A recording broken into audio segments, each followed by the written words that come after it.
Assalamualaikum warahmatullahi wabarakatuh. Perkenalkan, nama saya Teh Dianti, NIM 18121182, kelas PIS semester 6. Baik, di sini saya akan memaparkan materi tentang pemetaan kompetensi mapping atau scanning mata pelajaran PAI. Yang pertama yaitu mengorganisasikan peta kompetensi untuk satu semester. Kompetensi inti yang pertama yaitu menghargai dan menghayati ajaran agama yang dianutnya. Yang kedua yaitu menunjukkan perilaku jujur, disiplin, tanggung jawab, peduli, santun, percaya diri dalam berinteraksi secara efektif dengan lingkungan sosial dan alam dalam jangkauan pergaulan dan keberadaannya. Yang ketiga, memahami dan menerapkan pengetahuan berdasarkan rasa ingin tahunya tentang ilmu pengetahuan teknologi, seni, budaya terkait fenomena dan kejadian tampak mata. Selanjutnya, mengolah, menyaji dan menalar dalam ranah konkret dan ranah abstrak sesuai dengan yang dipelajari di sekolah dan sumber lain yang sama dalam sudut pandang teori. Selanjutnya yaitu standar kompetensi dan kompetensi dasar. Yang pertama yaitu menerapkan hukum bacaan, qalqalah dan roh. Menjelaskan hukum bacaan qalqalah dan roh. Menerapkan hukum bacaan qalqalah dan roh dalam bacaan surat-surat Al-Quran dengan benar.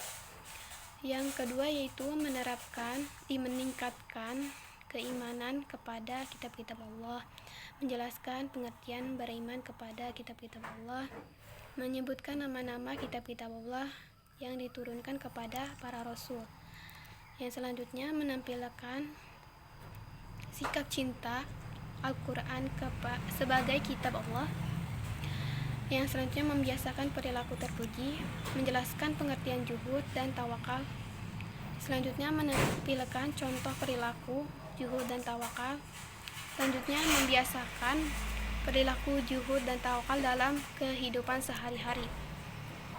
Selanjutnya yaitu menghindari perilaku tercela, menjelaskan pengertian ananiyah, godob, hasud, gibah, dan namimah,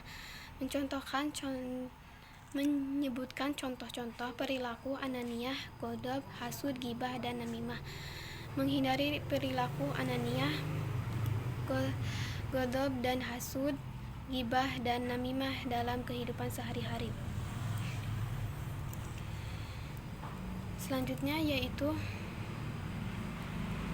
menghasilkan konteks tema teks unit yang relevan bab 1 pada semester 1 mata pelajaran PAIS SMP kelas 8 membahas mengenai menerapkan hukum bacaan qalqalah dan roh. Qalqalah secara harfiah artinya getaran, mantul atau membal. Pengertian qalqalah secara istilah ialah memantul getaran suara ketika membaca kalimat yang terdapat huruf berharokat sukun asli atau sukun karena waqaf diwaqafkan. Syarat qalqalah, satu huruf harus sukun terjadi karena berhenti pada huruf qalqalah.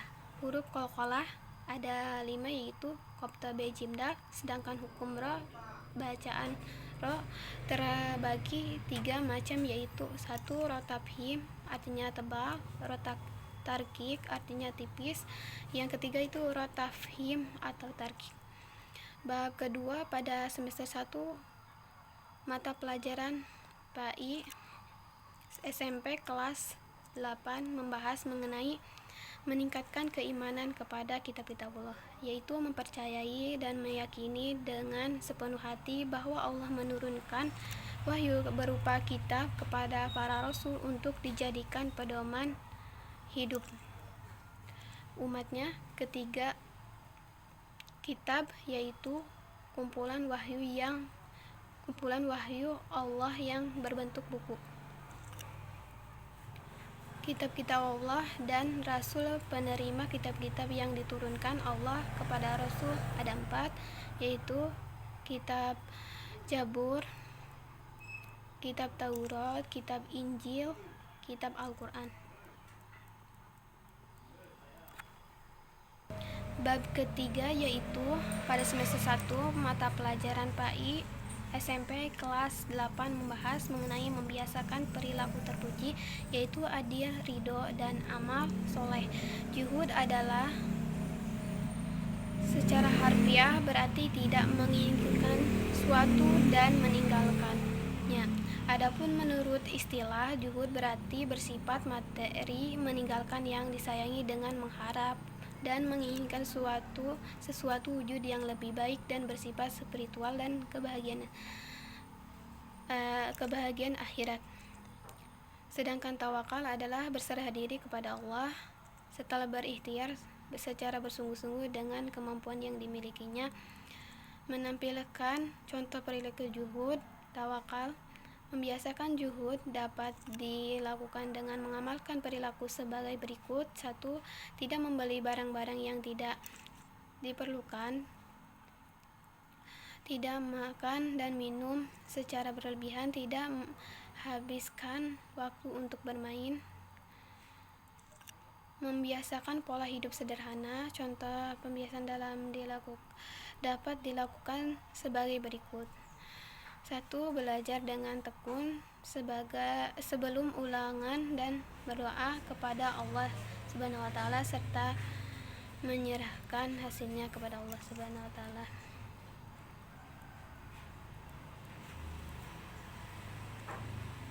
Membiasakan perilaku juhud dan tawakal dalam kehidupan sehari-hari. Contohnya, Amron adalah siswa SMP sekolah terletak tidak jauh dari rumahnya. Orang tua Amron adalah pengusaha sukses yang terkenal dan kaya. Apapun yang diminta Amron, orang tuanya akan mampu memenuhinya. Beberapa teman Amron dengan sepeda motor baru, mereka sangat bangga dengan hal itu, namun Amron tidak meniru sikap mereka. Ia berangkat ke sekolah dengan naik sepeda dan kadang-kadang berjalan kaki. Walaupun orang tuanya membelikan motor baru, Amron tidak meminta selain jarak rumah dan sekolahnya dekat. Amron juga menyadari bahwa ia belum membutuhkan sepeda motor. Adapun contoh tawakal yaitu sebentar lagi akan ada ujian kenaikan kelas. Siswa kelas 8 juga turut mempersiapkan diri termasuk Yuda Ila belajar dengan giat dan tekun agar memperoleh nilai yang baik. Hari ujian pun tidak Yuda mengikuti ujian dengan penuh percaya diri karena merasa mempersiapkan dirinya dengan baik. Namun ia juga menyerahkan ujian tersebut kepada Allah Subhanahu wa taala. Ia berdoa supaya Allah berkenan hasil yang terbaik kepadanya. Pada waktu hasil ujian diumumkan, Yuda mendapatkan nilai yang baik. Ia kemudian bersyukur kepada Allah atas hasil itu. Yuda menyadari bahwa nilai baik itu pemberian Allah Subhanahu wa taala. Bab keempat yaitu pada semester 1 mata pelajaran PAI SMP kelas 8 membahas mengenai menghindari perilaku tercela. Ananiah adalah sikap seseorang yang selalu mementingkan diri tanpa memperdulikan orang lebih di sekitarnya. Yang selanjutnya itu ghadab, yaitu sifat seseorang yang mudah marah. Yang selanjutnya yaitu hasad, ialah perasaan tidak senang melihat orang lain mendapatkan kenikmatan. Selanjutnya yaitu ghibah, ialah membicarakan aib orang lain.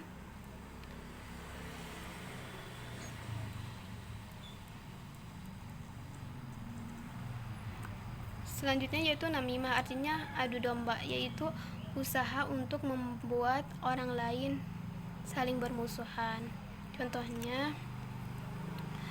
Contoh perilaku ananiah ghadab dalam diskusi. Doda sebagai pembicara dalam perwakilan kelas A tidak terima Hasil diskusi kelompoknya disanggah oleh kelompok lain karena ia merasa bahwa hasil diskusi kelompoknya adalah paling benar. Apa yang dilakukan Dodo merupakan cerminan dari sifat ananiah.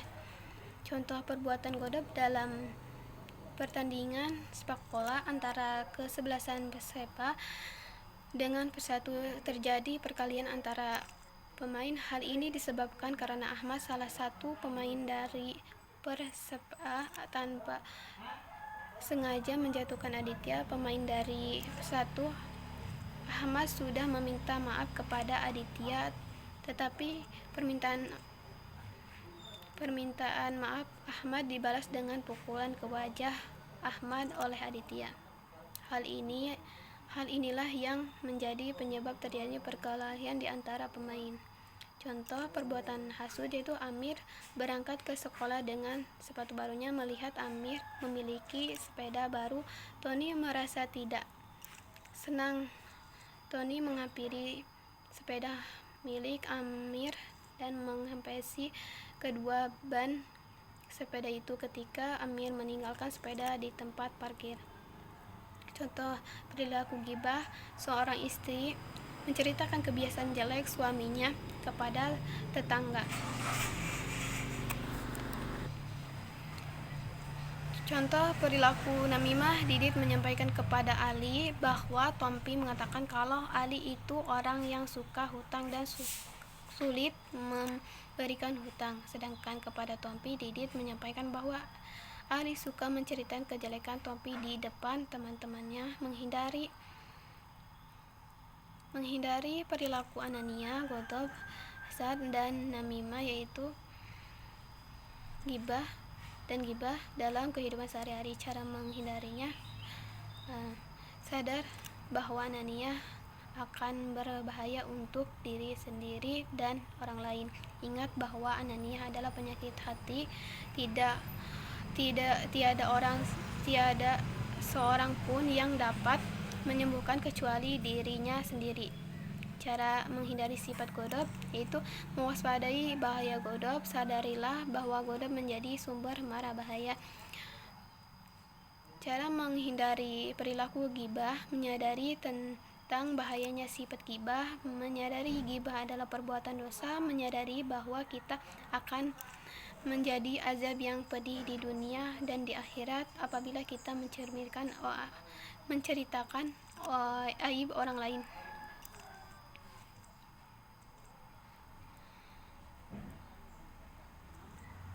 Yang selanjutnya yaitu sifat hasud dengan cara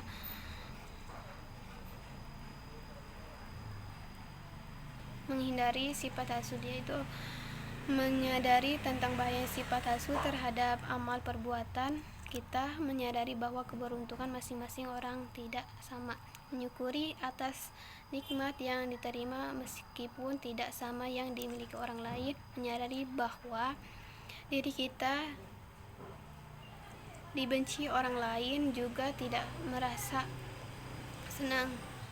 Cara menghindari perilaku namimah yaitu menyadari tentang bahayanya sifat namimah, menyadari bahwa namimah adalah perbuatan dosa, selalu meneliti kebenaran informasi yang didengarnya, menyadari bahwa diri kita juga tidak suka apabila diadu domba dengan orang lain. Mengembangkan perencanaan dalam beberapa konteks, tema, unit yang relevan. Pada bagian ini akan dikembangkan perencanaan dalam mata pelajaran PAI SMP kelas 8 semester 1 yang berupa kegiatan perumusan tujuan yang ingin dicapai, pembelajaran, penggunaan metode belajar, media pembelajaran yang digunakan. Bab pertama yaitu tujuan pembahasan menerapkan hukum bacaan Qoqolah dan Ro. Di antaranya yaitu peserta didik menjelaskan hukum bacaan Qoqolah dan Ro. Peserta didik menjelaskan macam-macam hukum bacaan Qoqolah dan Ro, menyebutkan contoh-contohnya. Peserta didik menjelaskan pengertian hukum bacaan Ro. Peserta didik menjelaskan macam-macam hukum bacaan Ro dan menyebutkan contoh-contohnya. Bab kedua yaitu meningkatkan keimanan kepada kitab-kitab Allah. Tujuannya yaitu serta didik dapat mengimani kitab-kitab Allah, membaca dalil nakliyah serta memahami kitab-kitab Allah. Peserta didik dapat menyebutkan macam-macam kitab Allah dan Rasul yang menerimanya, meyakini bahwa kitab Allah sebagai petunjuk bagi manusia dan Al-Quran sebagai suci umat Islam, sebagai kitab suci umat Islam. Peserta didik membiasakan diri tadarus Al-Quran dan berperilaku yang sesuai dengan ajaran Al-Quran. Bab ketiga, dengan pembahasan membiasakan perilaku terpuji. Tujuannya yaitu peserta didik menjelaskan perilaku juhud dan tawakal. Peserta didik menampilkan contoh perilaku juhud dan tawakal. Peserta didik membiasakan perilaku juhud dan tawakal dalam kehidupan sehari-hari. Bab keempat, dengan pembahasan menghindari perilaku tercela. Tujuannya yaitu agar terhindar dari perilaku ananiah, ghodab, hasud, ghibah, dan namimah dalam kehidupan sehari-hari. Yang selanjutnya itu mengembangkan ide-ide pembelajaran. Yang pertama, membuat pembelajaran kreatif menggunakan audio dan video. Selanjutnya, pembelajaran luar kelas. Selanjutnya yaitu guru membuat forum diskusi dan memberi siswa untuk mengungkapkan pemikiran mereka. Yang selanjutnya melibatkan games atau permainan. Yang selanjutnya yaitu membuat komunitas belajar. Mungkin hanya itu yang bisa saya sampaikan, kurang dan lebihnya mohon maaf. Wassalamualaikum warahmatullahi wabarakatuh.